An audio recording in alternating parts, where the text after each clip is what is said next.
Good morning, Thailand. My name is Alex, and I have some news updates for you from around the land of smiles. This Friday, March 6th. We made it to the end of the week. Everybody, congratulations. I hope you have some good plans for the weekend. Before we begin, please remember to subscribe to the Thaiger to stay up to date on all things Thailand. And hey, why don't you give us a like, a share, maybe? Now, today, we're going to be talking about naked people chasing and being chased in separate incidents. A samurai sword assault following a motorcycle repair dispute. Was our cameraman Jason involved? Find out later. And a little later, Lumphini, more like Lumphini, Bangkok's most iconic park, is getting a one-piece Netflix makeover next week. Before we dive into it, though, a quick word from our sponsor, and that is, of course, the one, the only, the Fastwise. Fastwise is the #1 real estate portal in all of Thailand. If you're looking to buy, rent, or sell property, you need look no further than Fastwise. Already, plenty of Thaiger people have used the services. Plenty of our fans here at the Thaiger have come up to me and said, thank you for the recommendation. So we do have some ringing endorsements. We should get some of those testimonials up, shouldn't we? In any case, they have my endorsement. Not the only thing, we're talking about the Hua Hin Wine Expo. Am I right? Sipping Chardonnay by the sea, why not? Or whatever it is that you're into. That's happening March 19th to the 20th at Amari Hua Hin. That is going. Am I going? I'm going to be nearby there, aren't I? Actually, I'm going to be in Hua Hin during those dates. I'm going. I'm gonna get some wine by the sea. Anyways, hopefully I'll see you there. We are proud sponsors of the event. This is the inaugural event, right? First one, second one, last one. All right, I don't know. Whatever. It's happening, and hopefully I'll see you there. Also, it's Friday night, baby. And this isn't really something that I needed to plug, but I wanted to because of my own nostalgia in upbringing. Bring up the Speaker Box event that's happening tonight. Look, I sent this poster to a bunch of my friends and like, I can't believe this lineup is coming to Thailand. Well, it's not the actual lineup. It is a live tribute with multiple bands covering some of my favorite bands from when I was growing up, namely that one on top, Incubus, my favorite band in high school. But we also got the Arctic Monkeys, the Strokes, the Smiths, the White Stripes, Jamiroquai, Green Day. Get out of here. I'm going to be listening to live music playing my favorite songs later tonight over at Speaker Box in Tong Lor. Look, I don't even know why I'm plugging it. Their pre-sales have already sold out. You can get tickets at the door. Door sales start at 7 p.m. They're not paying me. They're not doing anything like that. I just really wanted to tell you about it. And I'm going to be there with some friends tonight, so maybe I'll run into you if you're up for a rock show. Final thing, tomorrow night, we've got our Puff Puff Laugh show over at 420. So people always like to have a little puff and a little laugh. That's why we call it that. And it's our bi-weekly Saturday show. Very special guest, professional comedian coming in to headline for us tomorrow night. Surprise. Can't tell you who it is, but just come and find out. It's a free show with, you got to buy a drink. But then other than that, we'll entertain you for the evening before we send you off on your way for your Saturday evening. All right. Let's get into the news, shall we? Moving on to our first story, I'm going to start off with a little bit of feel-good before we get into the very, very wacky lineup of Thaiger stories that I have for you today. First of all, Bahrain evacuations have brought Thai nationals home without any incident. Thank goodness. 9 Thai nationals have returned home safely after Thai diplomatic teams coordinated an evacuation from Bahrain amid rising regional tensions.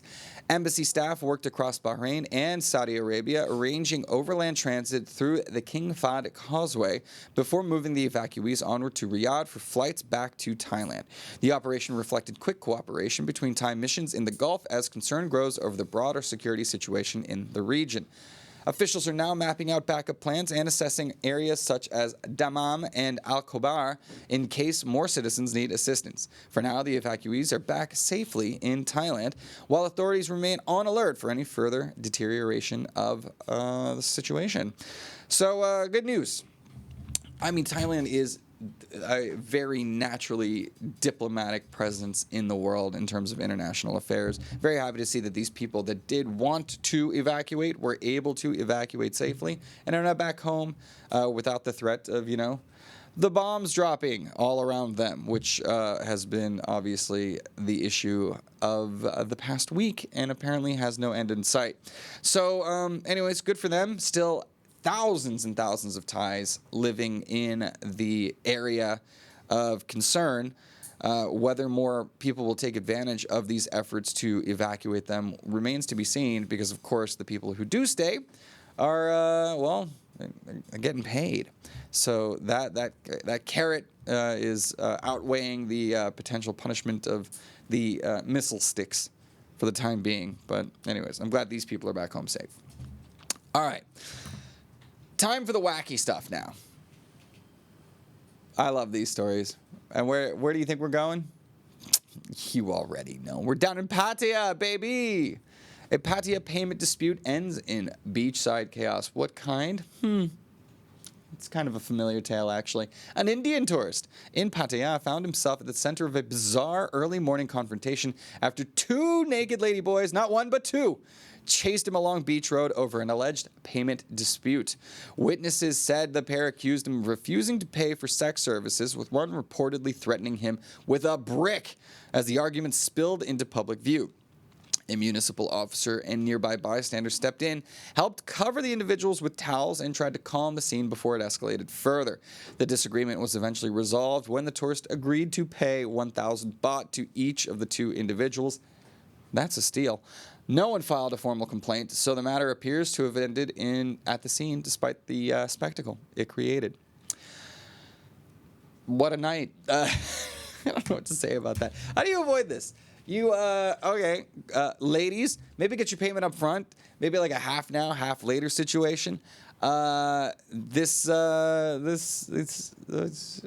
happens too often, right? And this is, again, why I always come back to it. I know I harp on it a bit much, but maybe if we legalized sex work and made it so that there were processes and normal policies to follow, we could avoid these kinds of situations. However, if that were to happen, I would certainly dry up with content here at Thaiger. So fortunately, no serious violence here in this situation. But guys, if you're going to engage in if you're going to indulge in some of these ladies of the night's experiences, well, then you're gonna need to cough it up. You're gonna need to fork it over.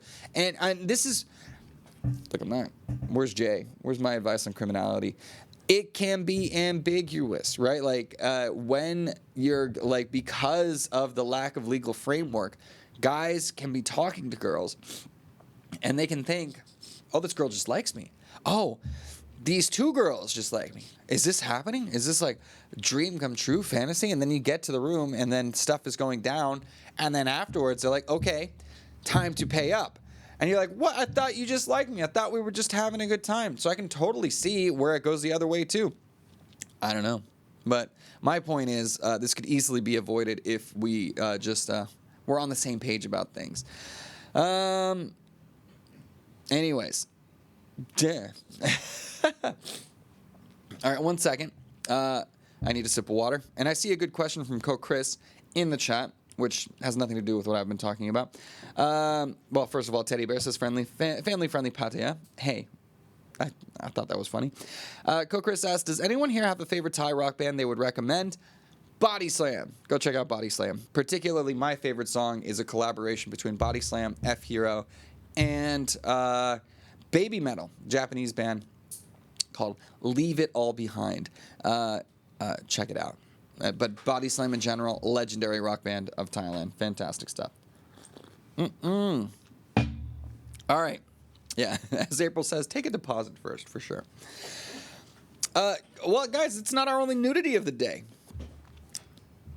This time, it is not the naked people chasing, it is the naked person being chased. We are down in Koh Tao, where a naked tourist outburst literally sparked an island-wide search. That spark is necessary, as you'll see in just a minute.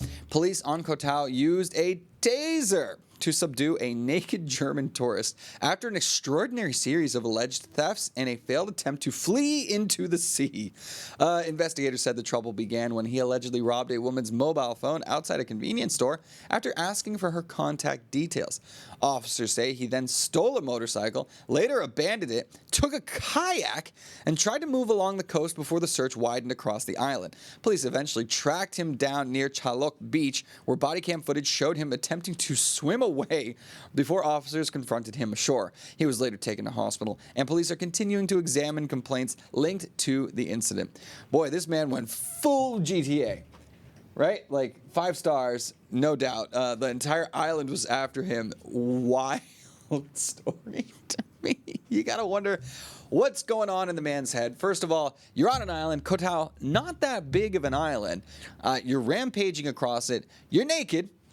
You're gonna be standing out. And I appreciate his his attempt to just swim away. It sounds exactly like a GTA run. Wild to me. Anyways, thank you for blurring out the nudity, I have to say. Looks like he would have been flopping around. Maybe it's cold outside, too. I don't know. It's a small blur. Just kidding. Anyways, let's not make fun of the man. He's probably going through some stuff. That is seriously some mental issues at play.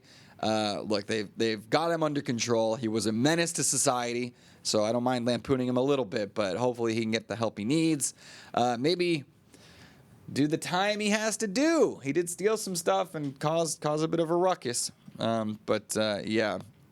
Anyways, as Coach Chris says, getting zapped while you are in salt water on you is a bonus. That cannot have felt good. But something needed to be done. Jesus Christ. And fortunately, this is something, again, I always come back to thinking about how it goes. I mean, in America, tasers are utilized all the time, too. But it's just wild to me how many of these incidents I hear about in Thailand. And literally, like, almost 0% of the time do I ever hear lethal force being used. So kudos to Thai police for being able to corral these people before it gets out of control without, resorting to lethal force. Yeah, and as Seeking Shalom says, he's definitely, if he wasn't going through stuff before, he definitely will be now. Not fun. All right, cool. Well, we've got our nudity stories out of the way. Let's get on to some, gambling and lying. Those things go hand in hand, don't they? A gambler invents a gold heist in order to explain his lost money. That's right. A man in Songkhla has been arrested after allegedly fabricating a robbery story to cover up the fact that he lost his wife's money through online gambling. He initially told police the 2 men on a motorcycle forced him off the road, sent his bike into a canal, and stole gold jewelry from him. Officers found gaps in his version of events, and CCTV checks failed to support the supposed attack or show any robbery taking place. Under further questioning, he admitted he had never been robbed and had staged the scene because he was afraid to go home after losing the cash meant for redeeming gold. He now faces a false report charge, with police warning that fake emergency claims waste time and resources that should go to genuine cases. Man was so afraid of his wife's wrath that he'd rather make up a story to the police and go to jail where the punishment might be less than if he went home. Yeah, this is a big deal, man, because online gambling is illegal here in Thailand, and it still shows, like, gambling is a scourge, bro. Like, I used to do it. I used to play, like, Poker Stars and what was it, FullTilt.com, like, back in the day. And it's fun, but, man, whenever you're gambling, you have to make sure whatever it is you're gambling with, consider it lost money already, right? Like, that was a lesson that I learned. My grandfather, absolute legend, miss you, Grandpa, spent like 3 to 4 months out of every year in Vegas gambling. He enjoyed it, but he made sure, like, here's my limit. I consider this lost money. If I lose all of that, I'm done. If I spend all of that and I get above it, all right, cool. I kick back what I was supposed to put in, and then I just play with the house money that I've already won. It's there has to be strict rules and strict limitations. This man was using money that was meant for investment, and already by just entering that state, you've lost already, right? The house typically wins. And nobody's as good at gambling as they think they are. It's and as Damien says here, online gambling, dude, I don't trust that for a second. You know what I mean? Like, if it's one thing to like totally could be rigged, very easily rigged. Well, how do you know how their algorithms work? And by the way, it's illegal here, so there is an actual government regulation to make sure that it's fair. So yeah, just don't do it. And, you know, I mean, you can't do it. Not even like small poker games at home are illegal here in Thailand. So this man has learned his lesson. Now he's, maybe he's going to enjoy that time in prison, let his wife cool down.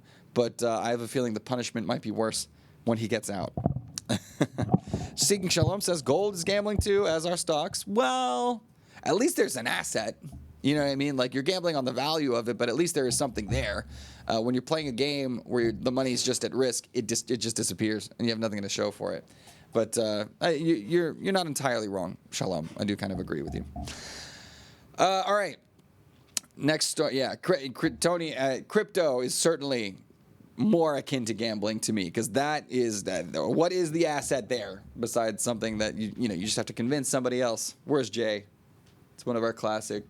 It's what I hear every morning when he checks his portfolio. Crypto's a scam. Is that a good Jay impression? I think I did good. All right. Next story. Woo.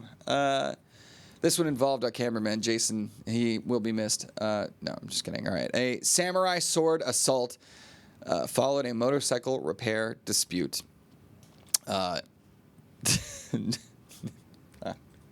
Who carries around a samurai sword? A dispute over a motorcycle repair in Chon Buri turned violent when a 53-year-old man allegedly attacked a young mechanic with a katana.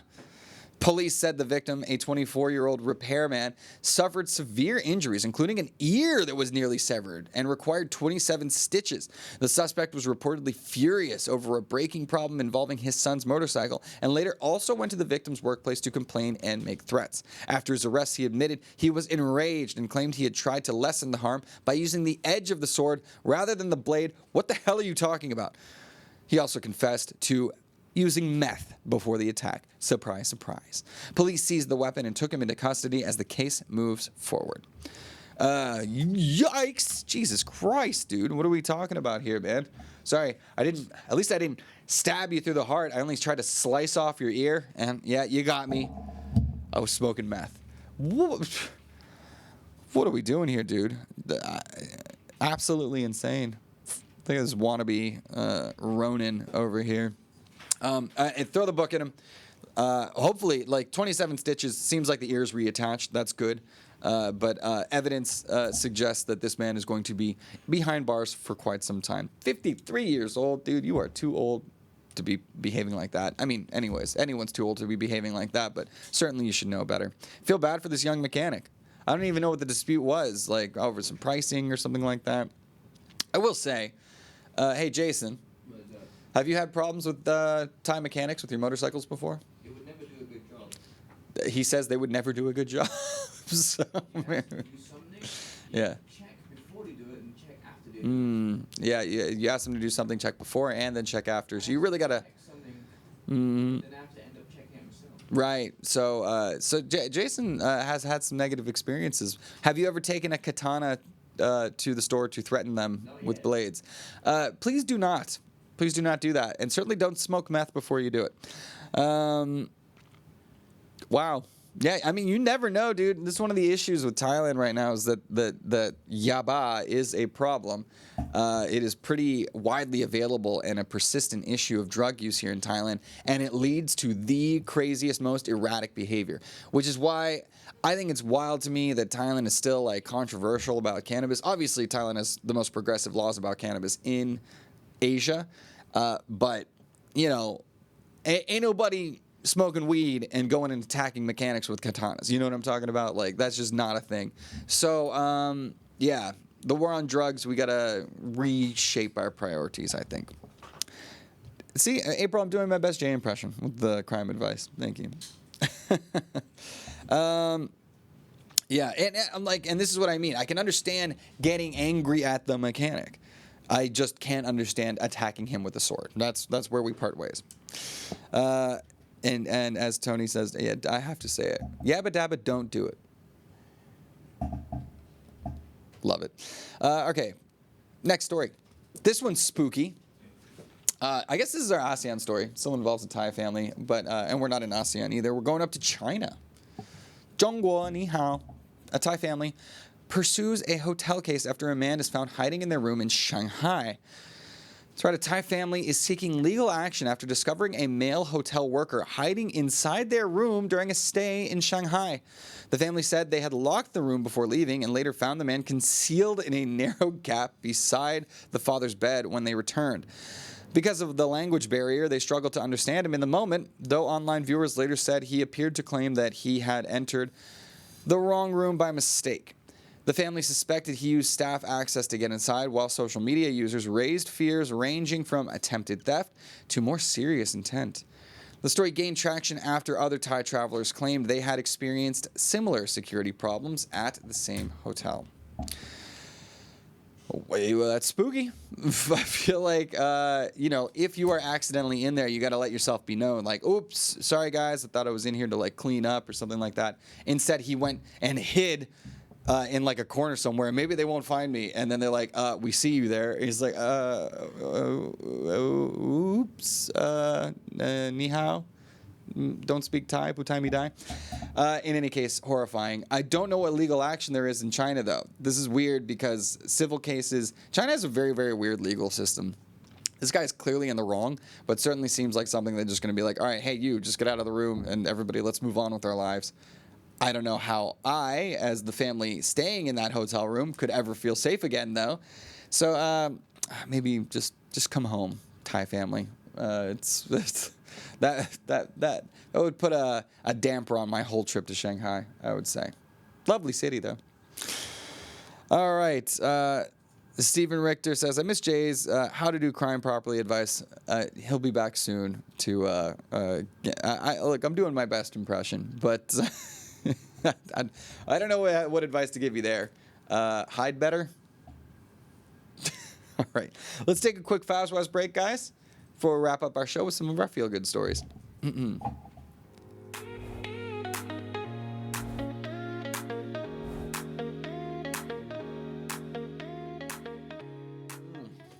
Whew. Needed that break to wet my whistle. Thank you, Fazwaz, for sponsoring the show. Go to fazwaz.com for all your real estate needs, guys. All right. Wow. Crack it out.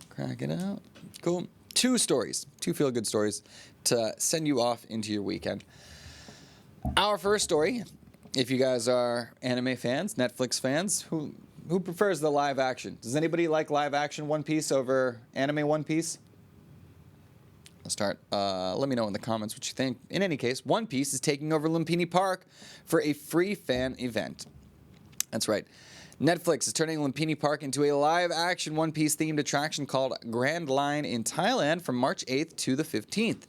The free event includes pedal boats, styled after famous ships from the series, a giant laboon whale display, and several themed photo spots for visitors. Organizers are using the activation as a lead-up to the new season's arrival on Netflix on March 10th. Visitors can also enjoy picnic areas and character-themed zones designed to make the park feel like part of the One Piece world. With free entry and a central Bangkok location, the event is set to draw both devoted fans and casual visitors looking for something playful to do in the city. Cool. One Piece was actually one of those very successful live-action transitions. It didn't work for Cowboy Bebop, sadly, which was my favorite of the animes, but it did work for One Piece. So congratulations to them. Lumphini Park is going to be a buzz. Do we need? So it's a free event. Do you still need tickets for it or no? No tickets this time because I got rug pulled by the Stranger Things thing. Like, they said, free event, Stranger Things, so I showed up, and then they're like, oh, by the way, you need tickets for it. I'm like, you son of a bitch. Like, I was so pissed off. Sorry. I was angry, because I went all the way over to Songwad. I love that area. And I brought friends. I'm like, hey, let's go check it out. And my friends even asked me, do you need tickets? And I was like, it's a free event. We'll be fine. We needed tickets. So I want to make sure, because I'm definitely going to check this out. I love the live-action One Piece. And, I don't want to get fooled again. So, fool me once, shame on you. Fool me twice, shame on me. Anyways, hopefully I'll see some of you there. As Stephen Richter says, I like the One Piece live version rather than the anime, which I find too manic. I agree. I don't know. I never watched the anime, but I did enjoy the live action. Please don't come at me in the comments for saying that. But yeah, anyways. April likes the anime better. Fair play. Death Note live action sucked. Was not even aware of that. I did watch the Death Note anime. There was a Death Note live action? Terrible. Do you know Death Note? L, the book? No? But I know. Oh, fair enough. Okay. Just giving you the stink eye. All right. Anyways. Okay. Cool. Hopefully I'll see you guys at Lumphini Park. Lumphini Park. All right. Our last story of the day is it's nice. Look, medical drone trials have slashed delivery times to remote islands in Thailand. Thailand is testing locally built drones to deliver medicine and medical supplies to island communities that often face delays due to rough seas and limited transport links. Health officials say the system has already reduced delivery times on some routes from around 2 hours to just 15 minutes. The program began with trials in Satun and has since expanded into Krabi and Phang Nga as authorities refine operations for regular service. The initiative is expected to help patients who need urgent treatment, including children, elderly residents, and people managing chronic illnesses. Backed by health agencies, aviation regulators, and other partners, the project is being pitched as an important step toward modernizing medical access in hard-to-reach areas. Yay. Hey, that's good news. I mean, this is the kind of technology, this is what this technology should be used for. Obviously, we hear about drones in military contexts all the time. Dude, this saves lives, right? This is the exact application that improves our world and improves health outcomes for people who are in hard to reach and hard to access areas. So cuts down time on emergency medical supplies being delivered, and I see this as nothing but a win. So hopefully this program can continue to be developed, because obviously it's just a pilot program in certain areas, and you know, this could have wonderful applications not just here in Thailand but all around the world. So yay. Real happy news here at the end of the show today. But as Tony said, could have some undesired effects. As an old person in Isan seeing a drone land nearby their house might just have a heart attack. So could have the opposite of intended effects. Oh, funny one, Tony. In any case, let's hope that it's only good outcomes. All right, guys, that'll do it for me. Thank you so much for joining me on this solo week of GMT. Jay will be back with me next week, so you need not suffer through another solo show. But please let me know what you think about all of these stories in the comments section below. We'll be back again with you on Monday at full strength. Until then, you can always go to thetiger.com for more news updates throughout the day, or continue the conversation over at ASEANnow.com, which is Thailand's largest expat forum. Also, if you're swiping, you can find us, Instagram, TikTok, Facebook, wherever you're scrolling, there's more Thaiger content to be found. Hopefully, I will see some of you guys tonight at the Rock Show at Speakerbox. If not, hopefully I'll see some of you tomorrow night at the Comedy Show at 4:20. And if not, hopefully I'll just see you sometime. Anyways, in the meantime, I will say goodbye to all the YouTube viewers right now and say hello to everybody watching live. Have a good weekend, guys.